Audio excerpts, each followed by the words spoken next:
በትግራይ ክልል አስገዳጅ ወታደራዊ ምልመላን የሚቃወሙ ንግግሮችና መገናኛ ብዙሃን ላይ ቅጣቶችን የሚጥሉ ድንጋጌዎችን የያዘ ረቂቅ ሕግ ተዘጋጀ። የኤርትራው ፕሬዝዳንት ኢሳያስ አፈወርቂና የግብፁ ፕሬዝዳንት አብዱል ፈታህ አልሲሲ በካይሮ ባደረጉት ውይይት በወደቦች፣ በባህር ትራንስፖርትና በቀጠናው ደህንነት ላይ ተጨባጭ ፕሮግራሞችን ለመጀመር ተስማሙ። ዝርዝር መረጃዎችን እናካፍላችኋለን። የቻይናው መሪ ሰሜን ኮሪያ ገብተዋል። የቮይስ ኦፍ ኢትዮጵያ ቤተሰቦች ሰብስክራይብ ማድረጋችሁን እያስታወስናችሁ በዝርዝር ወደምንመለከታቸው አንዳንድ ጉዳዮች እናልፋለን።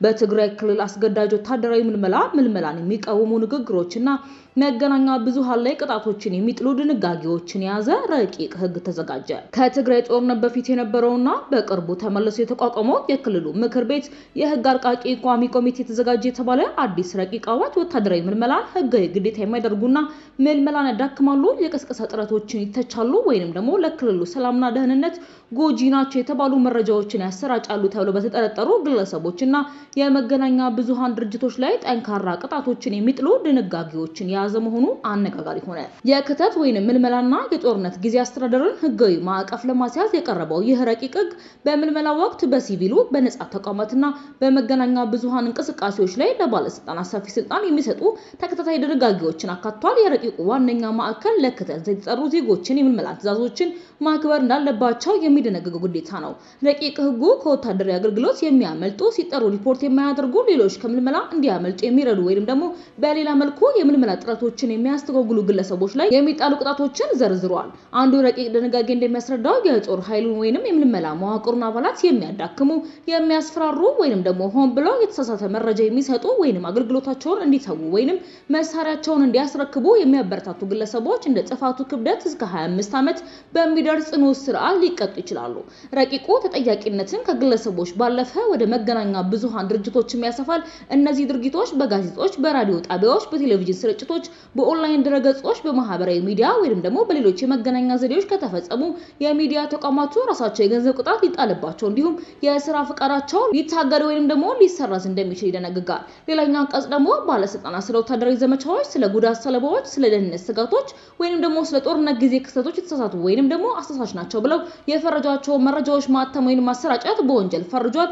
ይሁንና ተቺዎች እንደሚሉት የህጉ አገላለጽ ጸፊ በመሆኑ ጋዜጠኞችንና የሚዲያ ድርጅቶችን ከምልመላ ከጦር ሜዳ ውሎች ወይንም ደግሞ ከህዝብ ቅሬታዎች ጋር በተያያዙ ጉዳዮች ላይ በመዘገባቸው ለክስ ሊያጋልጣቸው ይችላል። በተለይም አወዛጋቢ የሆነ ድንጋጌ ረቂቁ የጠላትን ዓላማ የሚደግፉ የጠላት ፕሮፓጋንዳዎች፣ የሚዲያ ዘመቻዎች ወይንም ደግሞ የህዝብ ግንኙነት እንቅስቃሴዎች ሲል የጠሯቸውን የሚመለከት ነው። ይህ ወንጀላ በረቂቅ ህጉ ውስጥ ከተጠቀሱት እጅግ ከባድ ቅጣቶች ከሚያስከትሉ መካከል ጥቂቶችን የያዘ ሲሆን ይህም ዘለግ ላሉ ዓመታት እስራት፣ የእድሜ ልክ እስራት እንዲሁም በርካታ አስከፊ የሆኑ ሁኔታዎችን የሞት ቅጣትን ያስከትላል። ይህ የቀረበው ረቂቅ ብቅ ያለው የፕሪቶሪያ ስምምነት ከተፈረመ ከ3 ዓመታት በኋላ በትግራይ ክልልና በፌዴራሉ መንግስት መካከል የፖለቲካና የደህንነት ውጥረት በነገሰበት ወቅት ነው። ምንም እንኳን የሰላም ስምምነቱ በፌዴራልና በትግራይ ኃይሎች መካከል የነበረውን የትጥቅ ግጭት ያስቆመ ቢሆንም የትግራይ ውስጣዊ የፖለቲካ አመራር መካከል ያለው ክፍፍል እየጠነከረ የመጣ ሲሆን ይህንንም ተከትሎ ከደህንነት ከአስተዳደርና ከክልሉ የትጥቅ መዋቅሮች ወደፊት ጣፈንታ ጋር በተያያዘ ስጋቶች እየጨመሩ መጥተዋል።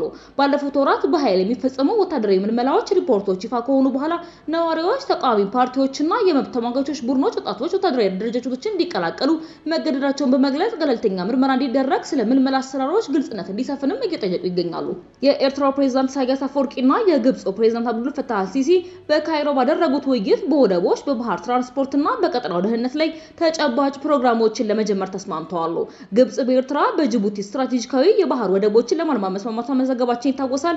ይህ እርምጃ ካይሮ በአዲስ አበባ ላይ የአባይ ውሃ ይገባኛል ጥያቄዋን ለማጠናከር ከምትጠቀምባቸው የተለያዩ ዘዴዎች ውስጥ እንደ አንዱ ዘዴ ተደርጎ ተወስዷል። ከዚህ በተጨማሪም የባህር በር ለሌላት ኢትዮጵያ ስትራቴጂካዊ ጫና የመፍጠር ሙከራ ተደርጎ በሰፊው ተተርጉሟል። ኤርትራ የመረጃ ሚኒስቴር ሰሪ አንድ ያወጣው መግለጫ እንደሚያመለክተው ውይይቱ በሁለቱ ሀገራት መካከል ያለውን ታሪካዊና ወንድማማቻዊ የወዳጅነትና የትብብር ትስስር ወደ ላቀ ደረጃ ለማሸጋገር ያለመ ሲሆን ይህም የሁለትዮሽ ግንኙነት ለማስፋፋት ሁለቱም ወገኖች ያላቸውን የጋራ ቁርጠኝነት የሚያንጸባርቅ ነው በሚል ተገልጿል። መግለጫው ቀደም እንዳለው ሁለቱ መሪዎች በሁለቱ ሀገራት መካከል ቀደም ሲል በነበሩት ኢኮኖሚያዊ፣ ፖለቲካዊና ዲፕሎማሲያዊ ስምምነቶች ላይ በመመስረት ከባህር ሀብት፣ ከወደብ መሰረተ ልማትና በባህር ትራንስፖርት ዘርፎች ተጨባጭ ፕሮግራሞችን ለመጀመር ተስማምተዋል። ፕሬዝዳንት ኢሳያስ አፈወርቂና ፕሬዝዳንት አብዱል ፈታህ አልሲሲ ቀደም ሲል ከተደረሱት አጠቃላይ ኢኮኖሚያዊ፣ ፖለቲካዊና ዲፕሎማሲያዊ መቃፎችና ስምምነቶች ጋር በተገናኘ በባህር ሀብት፣ በወደብ መሰረተ ልማትና በባህር ትራንስፖርት ዘርፎች ተጨባጭ ፕሮግራሞችን ለመጀመር ተስማምተዋል ሲል መግለጫ አትቷል። የሁለቱ መሪዎች የስምምነት ዜና የተገለጸው በቀይ ባህር ኮሪደር ላይ ያለው ጂኦፖለቲካዊ ፍክክር እየጨመረ በመጣበትና በአፍሪካ ቀንድ የባህር ላይ ንግድ መስመሮች፣ የወደብ ተደራሽነትና የደህንነት ዝግጅቶች ላይ ቀጠናዊ ትኩረት በሳበበትም ወቅት ነው። የፕሬዝዳንቶቹን ስብሰባ ተከትሎ የኤርትራ የውጭ ጉዳይ ሚኒስተር ኡስማን ሳሊህና የግብጽ የውጭ ጉዳይ ሚኒስተር ባድር አብዱላቲ የሁለቱ ሀገራት መሪዎች የደረሱባቸውን ስምምነቶች አፈጻጸም ዘዴዎች ለመወያየት የተለያየ ምክክር አድርገዋል። እንደ ኤርትራ መግለጫ ከሆነ ሚኒስተሮቹ በካይሮ ንግግር ላይ የተስማሙባቸውን አጀንዳዎች የአፈጻጸም ዝርዝሮች ገምግመዋል። ይህም ሁለቱ መንግስታት ውይይቶቹን ወደ ተጨባጭ የትብብር መስኮች ለመለወጥ ያላቸውን ፍላጎት ያሳያል። ይሁንና መግለጫው አዲስ ከታወጁት የትብብር ማዕቀፎች ሊወጡ ስለሚችሉ የጊዜ ሰሌዳዎች፣ የፋይናንስ ዝግጅቶች ወይም ደግሞ ልዩ ፕሮጀክቶች ተጨማሪ ዝርዝሮችን አልገለጸም። በካይሮ እየተካሄደ ያለው ስብሰባ ፕሬዝዳንት ኢሳያስ እሁድ ዕለት ለ3 ቀናት ይፋዊ የሥራ ጉብኝት ወደ ግብጽ ማቅናታቸውን ተከትሎ የመጣ ሲሆን ጉብኝቱ በሁለትዮሽ ትብብር፣ በቀጠናዊ ደህንነትና በአፍሪካ ቀንድ እንዲሁም በመካከለኛው ምስራቅ ባሉ ወቅታዊ ለውጦች ላይ ትኩረት ያደርጋል ተብሎ ይጠበቃል። የቻይናው ፕሬዝዳንት ጂ ጂንፒንግ በኪም ጆንግ ኡን ግብዣ የሁለት ቀናት ይፋዊ የሥራ ጉብኝት ለማድረግ ሰሜን ኮሪያ ፒዮንግያንግ ገብተዋል። ፕሬዝዳንት ሺ ጂንፒንግ ዓለም አቀፍ አውሮፕላን ማረፊያ ሲደርሱ በሰሜን ኮሪያው መሪ ኪም ጆንግ ኡን ከባድ አቀባበል ተደርጎላቸዋል። በጉዟቸውም ባለቤታቸው ፔንግ ሊዩዋንን፣ የውጭ ጉዳይ ሚኒስተሩን ዋንግ ዩንና የቻይና ኮሚኒስት ፓርቲ ኮሚቴ ጠቅላይ ጽሕፈት ቤት ዳይሬክተር የሆኑት ጻይ ቺንን አስከትለው ገብተዋል። ፕሬዝዳንት ፒዮንግያንግ ከመግባታቸው አስቀድሞ የሰሜን ኮሪያ ይፋዊ ልሳን በሆነው ሮድሮንግ ሲንሙን ጋዜጣ ላይ በሰጡት ቃል በቻይና በሰሜን ኮሪያ መካከል ያለው ግንኙነት በአዲስ ታሪካዊ ምዕራፍ ላይ ይገኛል ብለዋል። ጉብኝቱ አዳዲስ የልማት እድሎችና ተልዕኮዎችን ተሸክማ ያሉት ሁለቱ ወገኖች ስትራቴጂካዊ ግንኙነታቸውን ይበልጥ እንዲያጠናክሩ፣ ግንኙነቱን በትክክለኛው አቅጣጫ እንዲመሩት የጠበቀ ትስስር እንዲኖራቸውም ጥሪ አቅርበዋል። ይህ ጉብኝት ሺ ጂንፒንግ በፈረንጆቹ 2019 ወደ ሰሜን ኮሪያ ከቀኑ በኋላ ያደረጉት የመጀመሪያ ሲሆን በተያያዘው ዓመት ደግሞ ከሀገራቸው ውጭ የሚያደርጉት የመጀመሪያው ውጭ ጉዞ ነው። የቮይስ ኦፍ ኢትዮጵያን ቤተሰቦች ዳግም ሰብስክራይብ ማድረጋቸውን እያስታወስናቸው በሌላ አዲስ ወቅታዊ መረጃዎች ዳግም እስክንገናኝ ድረስ በደህና ቆዩ።